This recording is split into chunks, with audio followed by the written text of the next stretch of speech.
You have asked for it, so here is an overview of the free version of the EveryDollar budgeting app. Hey there, I'm Brittany Flammer. I'm a certified financial coach and the creator of Financial Fitness. In previous videos, I have reviewed the premium features of EveryDollar. Today, we're focusing on the free version. Now, the free and premium version look identical and work the same. There are just features you cannot access with the free version. Those green star/diamond means it is a premium feature. And you'll also get ads encouraging you to upgrade to the premium that you either have to ignore or just click out of. The web version and the app work pretty much the same. I'm just showing you on the computer today. On the left-hand side are a bunch of different tabs. I'll quickly go through what those tabs do, and then we will get to the budgeting features. So first of all, the budget, we're gonna get to that in a minute. Then next up is the Learn to Budget. This is just showing you how to set up a budget. There are a couple of short videos to help you get started if you need them. The Goals, as you can see, is a premium feature, but there is a workaround. Really, the Goals feature doesn't do a whole lot. Next up is the Ramsey Trusted. These are professionals for investing, insurance, that have been vetted and endorsed by Dave Ramsey. So if you need help with one of those categories, finding a real estate agent or someone to help you with your taxes, you can find someone. You can even get a free budget coaching session. Just be aware that these professionals actually pay for your leads, so it's okay to use them, but only click and enter in your information if you're actually interested. Also, there is group coaching. This is kind of like budgeting 101, and it's all focused on EveryDollar. I have not personally attended this. I have heard good things about them, but I have noticed that it's hard. They don't offer a lot of coaching sessions, so keep an eye on one. If you see one open, schedule it. Now moving on to the budget. EveryDollar is a zero-based budget. Up at the very top, it's going to show you the month that you're budgeting for, and it's going to show you how much money you have left to budget. It takes your income and then all of the expense categories it subtracts. On the right-hand side of the budget screen, it's got a section. It'll show you accounts. This is if you link to bank accounts, it will show you what accounts you're linked to. That is not available with the free version. That is just for the premium version. It will also show you a summary. This is just a visual representation of your budget versus your spending. Next up is the transaction tab. So if you are using the premium and link your bank accounts, they will automatically show up here. Since it's the free version, you have to manually enter in your transactions. You just click that little plus sign to enter in the transaction. Inside of the transactions, new means they've been imported but not categorized. Tracked means they have been categorized. And then if you delete a transaction, it will show up in the deleted tab and you can restore it. Let me give you a quick example of this. So let's say I went shopping to Walmart. I'm going to click the plus sign, type in the amount. I spent $50. And by default, it will do today's date. It's going to ask me where I spent the money. You don't have to type in a store, but we're gonna say Walmart, and I can choose the category. So let's say I was getting back to school supplies. I could click that and track the expense. Okay, it's showing me I put a February transaction in my March budget. So let's undo that because I am in the March budget. So if I wanna go back to February, I could click that and then it will show up in my February budget. So $50, Walmart, and then it was back to school, track expense. So now that will show up. If I scroll down, back to school, I didn't budget it, I didn't have anything budgeted, but I spent $50, so it's negative $50. If I want to delete that transaction, I simply come over here, click the trash can, it's deleted. I can undo it right here, or if later on I decide I didn't want to delete it, I just go to the deleted tab. It's showing up here. I click that like refresh restore button and it will now be added back into my budget. So if I come over here to the track tab, I can see it. Now let's talk about how to set up the budget. The budget comes with groups. There's an income group, and then there are as many groups as you want for expenses. Within each group, there are categories, and you can completely edit them. You cannot rename the income group or move it around. You have to leave it at the very top, but you start with income. If you want to add one, you click down here and just type it in. So let's say we've got investment income. I'll type investment.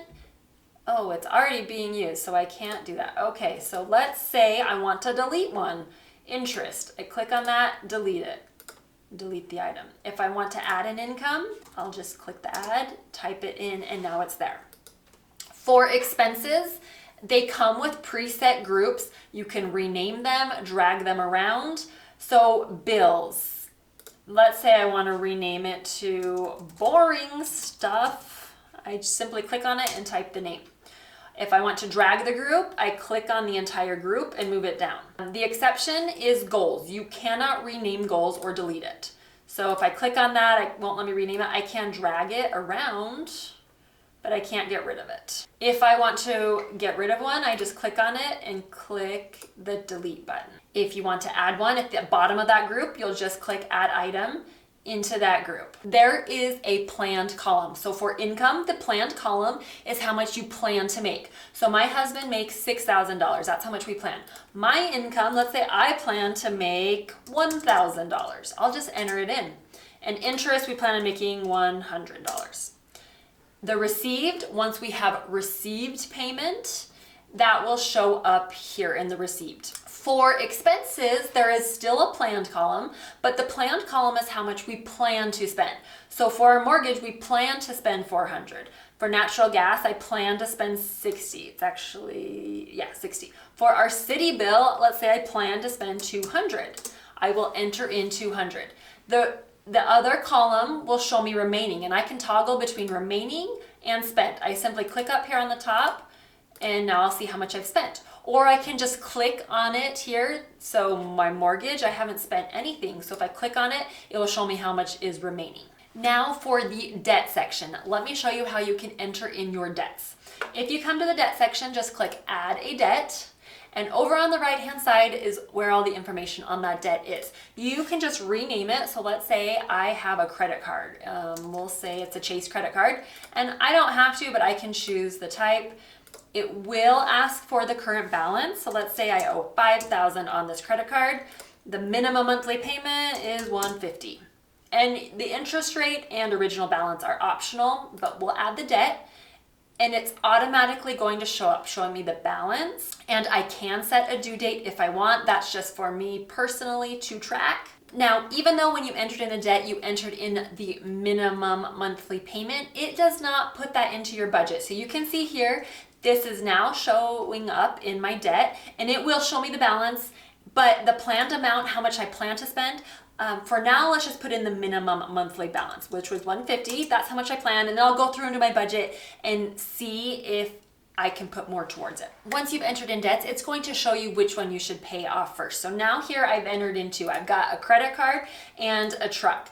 But if I click on the credit card, you can see it's showing me that I should pay this one off first. It's recommending this based on the debt snowball that Dave Ramsey recommends. You don't have to follow it, but you can. For the debt, when you enter in a transaction for a payment, it's going to show you how much you have paid so far. Green equals you've paid the planned amount or less than the planned amount. Red means you've overpaid, which normally red is bad with budgeting, but in this case it's good because you're paying more than you need to on your debt. It's important to know with the debt that when you roll over from month to month, you will probably have to manually update the balance because it will take the balance, subtract what you paid, but you might have additional fees or interest charges. So you'll just be aware you'll probably have to manually update the balance of your debt each month. Now let's talk about funds. You can turn any category into a fund so that it will roll over money from one month to the next. To do this, just click on a category. So let's say gifts. I want to make this a fund. I just click on it. Over on the right, this information pops up and I'll click where it says fund, click set. Make this a fund. Then I will put the current balance. So if I already have money set aside for this, I would enter it in here. I don't have anything saved, so we're just gonna say 0. And then if you have a goal, maybe you're saving up for a specific gift and you know, like let's say we're saving up for Christmas and I want $1,000. I could enter in the goal, but you don't have to. Then just click save. And now when I go back to the budget and look next to gift, it has the little piggy bank. That means it is a fund.